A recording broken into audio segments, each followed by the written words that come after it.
श्रीमद् भागवत एकमात्र ऐसा ग्रंथ है जो मनुष्य को जीने का सही ढंग बताता है। गीता जीवन में धर्म, कर्म और प्रेम का पाठ पढ़ाती है। श्रीमद् भागवत गीता का ज्ञान मानव जीवन और जीवन के बाद के जीवन दोनों के लिए उपयोगी माना गया है। गीता संपूर्ण जीवन दर्शन है और इसका अनुसरण करने वाला व्यक्ति सर्वश्रेष्ठ होता है। श्रीमद् भागवत गीता में भगवान कृष्ण के उपदेशों का वर्णन है जो उन्होंने महाभारत युद्ध के दौरान अर्जुन को दिए थे। गीता की बातों को जीवन में अपनाने से व्यक्ति को खूब तरक्की मिलती है। गीता में श्री कृष्ण ने बताया है कि इंसान का पतन कब शुरू हो जाता है। गीता में श्री कृष्ण कहते हैं कि किसी भी इंसान का पतन उस समय शुरू हो जाता है जब वो अपनों को गिराने की सलाह गैरों से लेना शुरू कर देता है। गीता में लिखा है, सरल व्यक्ति के साथ किया गया छल आपकी बर्बादी के सारे द्वार खोल देता है, चाहे आप कितने भी बड़ी शतरंज के खिलाड़ी क्यों ना हो। कर्मों की चपेट से कौन बचा है, जिसने जैसा करा है उसने वैसा भरा है। श्री कृष्ण के अनुसार किसी का साथ ना मिलने पर कभी भी निराश नहीं होना चाहिए, क्योंकि कोई दे या ना दे, ईश्वर हर मुश्किल घड़ी में साथ देता है।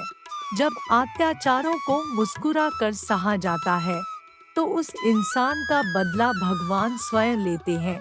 गीता में श्री कृष्ण कहते हैं कि मनुष्य को कभी भी अहंकार नहीं करना चाहिए। अहंकार मनुष्य से वह सब करवाता है जो उसके लिए सही नहीं है।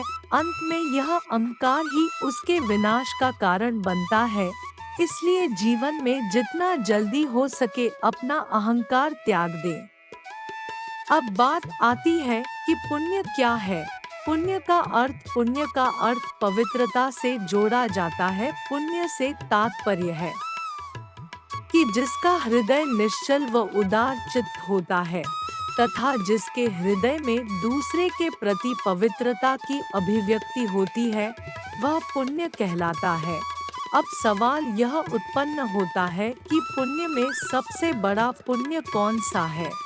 इस धरती पर मनुष्य का सबके साथ लगाव है, चाहे प्रकृति की बात करें या जानवरों की। यह लगाव कहीं ना कहीं लाभ या फायदे का लगाव है, क्योंकि मनुष्य की प्रकृति है कि जो चीज उसे फायदे की लगती है उसे वह उसी समय अपना लेता है, तथा जो चीज उसे फायदा नहीं पहुंचाती उसे वह कूड़े के ढेर में ढेर कर देता है।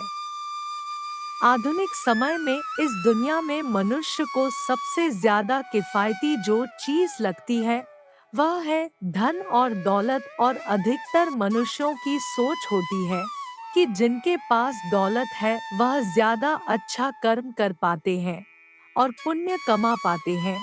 गरीब लोग तो पुण्य नहीं कर पाएंगे, परंतु यह सोच गलत है। सत्यता यह है कि धन जोड़ने से अपवित्रता आती है और धन का परित्याग करने से पवित्रता आती है। सच्चे अर्थों में वही धन पवित्र माना जाता है जो अच्छे कार्यों में विनियोजित हुआ हो, और अच्छे कार्यों का फल पुण्य होता है। अन्न पुण्य। किसी भूखे को भोजन कराना, चाहे वह मनुष्य हो या जानवर, अपने सच्चे हृदय से उनको भोजन कराना यह पहला सबसे बड़ा पुण्य है। शयन पुण्य। निराश्रित मनुष्य या जानवरों को आश्रय देना यह दूसरा सबसे बड़ा पुण्य है। वचन पुण्य। यदि आपके पास ना भोजन है और ना धन है किसी को दान करने के लिए, तो आप अपनी निर्दोष वाणी से व अपने मधुर शब्दों से अन्य के दुखों को सुख में परिवर्तित कर सकते हैं, अर्थात उन्हें सुख पहुंचा सकते हैं। नमस्कार पुण्य। अपने से बड़ों व छोटों के प्रति नम्रता पूर्ण व्यवहार रखना यह सबसे बड़ा पुण्य है। बड़े बुजुर्गों के चरण स्पर्श करने मात्र से ही आपके पाप पुण्य में बदल जाते हैं। मन पुण्य। हृदय में सभी प्राणियों के प्रति सुख की भावना रखना और अहिंसा का पालन करना बड़ा पुण्य है। अर्थात पुण्य वह है जो आप अपने पवित्र हृदय, द्वेष मुक्त चित्त व मस्तिष्क के उच्च भाव व उच्च विचारों के साथ करते हैं। तो ये है सबसे बड़े पुण्य। यदि आपको यह वीडियो अच्छा लगा हो तो हमारे वीडियो को लाइक और चैनल को सब्सक्राइब करें। धन्यवाद।